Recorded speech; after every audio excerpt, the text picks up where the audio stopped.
5, 4, 3, 2, 1. I'm John Miglosh for the Wisconsin DMA and the International Society for Strategic Marketing. Let's start with this one. In case you didn't see the story, because it's hard to see, it's restricted all over the place.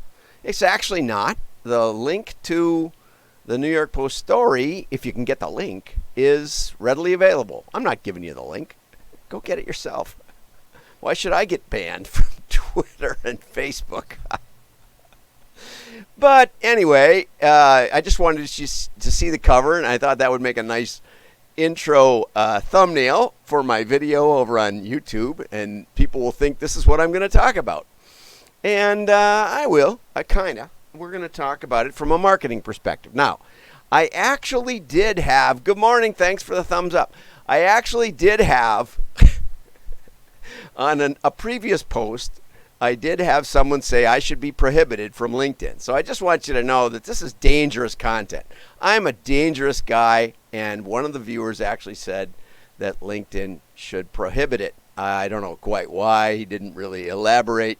I was running around when I was 17 telling the world that Richard Nixon was going to be in big trouble for Watergate before the election. I was going door to door for McGovern.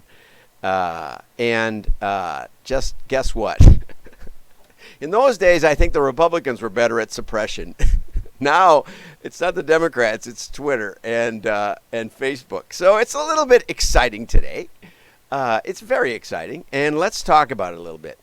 I really like this article, not because I like the article, but because I had to look up provenance. Suspect provenance of Hunter Biden data cache. If you haven't heard the story, it goes kind of like this. And it's so crazy. Maybe it's true. I mean, it's totally bizarre crazy. Supposedly, someone drops off a MacBook Pro at a little computer repair shop and says there's water damage. Could they check it out? Estimated bill is $85. You know, why would anyone bring a MacBook Pro to just a local computer guy? You know, and anyway, and there's no encryption, which is another question. And it's supposedly maybe the guy has bad vision. I mean, it's just so hilarious. And he tells the FBI about it after nobody comes to claim it. And I think provenance, it means basically the chain of possession. How did this information come to us is relevant to stories. Now, I've always thought it was relevant to stories. You know, I don't know if you heard about the Steele dossier, but it was floated around for months, and the whole thing is questionable. How it came, who the sources were, and I think pretty much the people in the know who paid for it didn't believe a bit of it. But the press didn't seem to care. They just went with it, you know, or the notes that Jim Comey gave to his old buddy, the college professor who gave it to the New York Times, or Trump's tax returns. Those were just a couple of weeks ago. Nobody seemed to ask, what was the chain of possession? How did these come here? You know, it's a felony to leak someone's tax returns. I think it's a felony to leak confidential notes of the White House when you're there on official business. The shop owner may be completely telling the truth, but you know, probably it's more like someone came across this information and was trying to figure out how to get rid of it, and so dropped it off and left it and hoped that someone would open it up and check it. So Facebook and Twitter decided that because of the provenance of this story, they would just block it.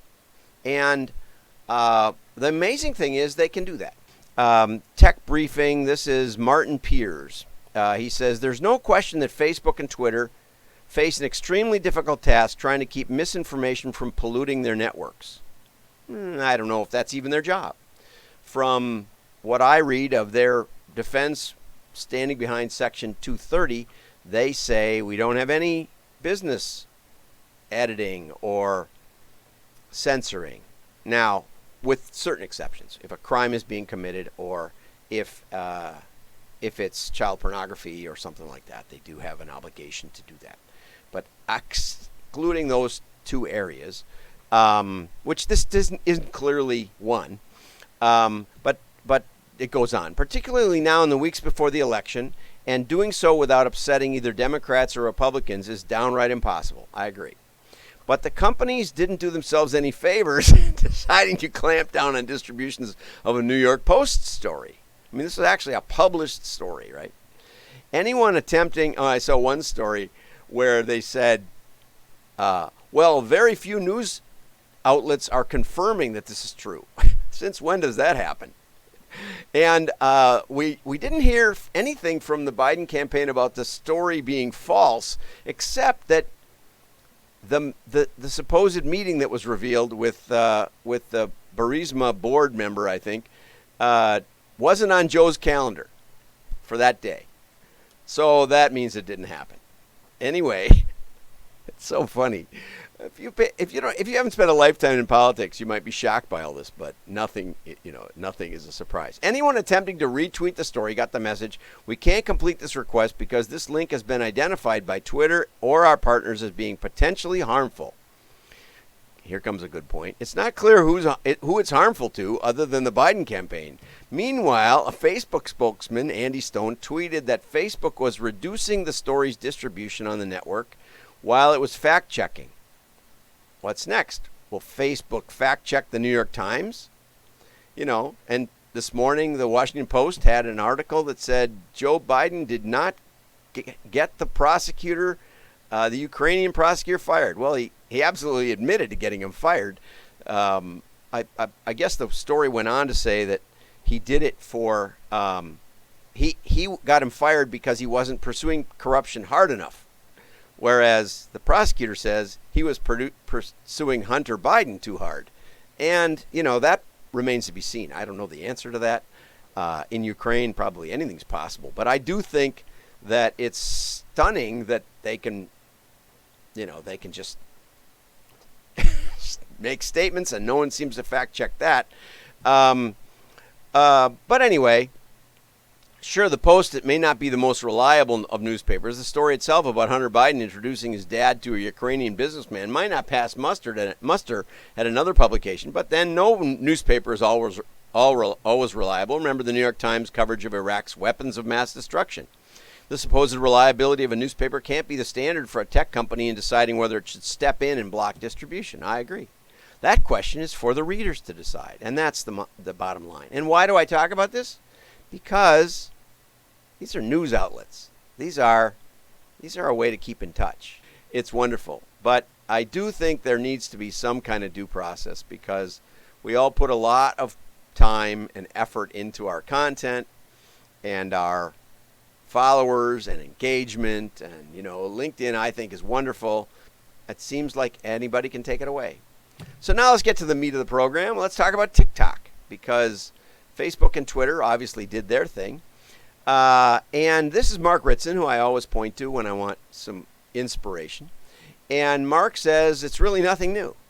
And he was on a mini MBA brand management academy, and Jorge Alagan was talking about what's come up and coming, and he said TikTok is really smashing it in perceptual terms now and likely to smash it commercially down the track.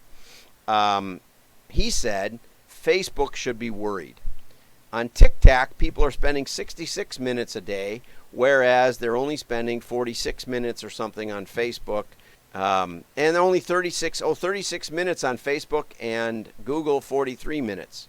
I don't know what you look at Google. You just pop in there and pop out. But maybe Facebook should be worried. They claim to be opposed by government regulations. We've had a decade of hard-hitting government policies, and it hasn't done anything. Their EBITDA just, isn't even a blip. Their stock doesn't even go down when they're threatened. And part of that's because, I think both parties really like Facebook and Google, and apparently they pay a lot of money. But there's a factor in play here that Ritson points to, which is the rise of vaporware. Some huge companies admit that they, were launched instantly, grew to $1 billion in sales or whatever, and there's just nothing there. They're a front for ad sales. And the downside. He says there's an upside to old-fashioned trappings of corporate success. They produce an effective barrier to entry. Okay, effective barriers to entry. And he cites Coca-Cola. You just can't start up a new Coke because they dominate the grocery shelves. They have a lot of bottlers around. They have the thing all figured out and locked up. And I would say, just to put direct mail back in the spotlight, I would say that is one thing that people miss when they think about direct mail. Here's my Vermont country store. I used to buy from it a lot. I can tell you still the things I bought from Vermont country store. I'm not a great customer. Land's End. This is Land's End. This is Land's End. But you know what? There's something tangible here. There's something that a vaporware company is not going to take the time to build. Oh, it's old school. It's so old. It's so, smells nice, and it looks nice, and it lays there until I've got the time to place my order. Whereas websites are always going away. I walked in this morning and my computer rebooted. So there's something about about building infrastructure that is a barrier to entry. And I think it's no accident that so many .coms have come and gone, but so many catalogers are still there. Right? One of my favorites, Hammacher Schlemmer, America's oldest cataloger. And the ones that went under, the Sears, they stopped it because of a misunderstanding about their accounting. They didn't take into account all the money that was funneled back from the catalog revenue to the stores. The stores loved it, that they were making more from the catalog payments than they were from their overhead, from their own profit. And so, and it was a $5 billion company, and you think we couldn't have made money at $3 billion, but overnight they fired 800 people and just shut it down because the accountant said, oh, this is losing money. It wasn't losing money at all. But anyway, the trouble with vaporware is you can immediately scale up to $1 billion a billion global users in a matter of months, but it can be reversed just as quickly, right? Mark Zuckerberg was never afraid of Congress. He was afraid of another Mark Zuckerberg. And TikTok, here's the kicker. It's like someone built the perfect delivery mechanism for digital video advertising and then worked out how they could attract an audience. And it's more profound than that. Because unlike the stream in Twitter or the stream in Instagram, where you just keep going and nobody can tell what you're really interested in. Yeah, you pause slightly. Maybe you're confused. Maybe the cat just ran across your keyboard, or you spilled your coffee. The inference of intent is gone. But in TikTok, you push a button to get rid of that video and go on to the next one. It was designed for machine learning. It was designed to build a labeled data set. Oh, by the way. Now, mail is still a better labeled data set. It's still baked in better to know what your customers are after, to know which customers are more likely to buy. Mail does what TikTok only hopes they did. But as an advertising platform, it guarantees that the Twitter algorithm will be better. The TikTok algorithm will be better. Not because it's a better algorithm, but because it has a better labeled data set. And as I said yesterday, and I put up a 5-minute version of that talk yesterday, if you're not doing mail, if you're a major brand, if you have any kind of business whatsoever, you should be doing mail at least as a laboratory, okay? Because it gives you what TikTok wishes it had, but does better than Twitter or Facebook. Okay? Don't make ads, make TikTok. And Ritson pointed out that when the supposed alt-right plot to kidnap the governor of Michigan was uncovered, it turned out to be completely the anarchists instead. But, that's what the governor said. But and just to clarify, the anarchists did a TikTok, not a Facebook, not a tweet, went on TikTok to explain their real intention, which was much more Antifa-oriented than it was some radical right Trump supporter. It was not that. Okay, so the best indication that TikTok is not new as an advertising method, however, is how are they making that? What's their slogan is don't make ads, make TikToks. And it's being carried across pretty much every standard advertising media you can name. It's even in Piccadilly Circus, okay?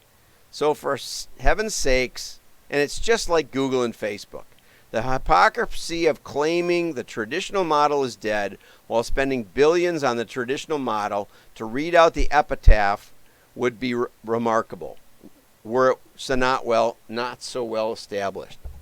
What does that tell you? You should be doing mail. That's what Ritson's telling you. If you want a labeled data set, if you want to make machine learning work, let's talk. Had a great talk with one of America's premier printers yesterday. We're starting to really reach out and help people understand the benefits of mail. Have a great day. Like and share. Your friends will know you're smart.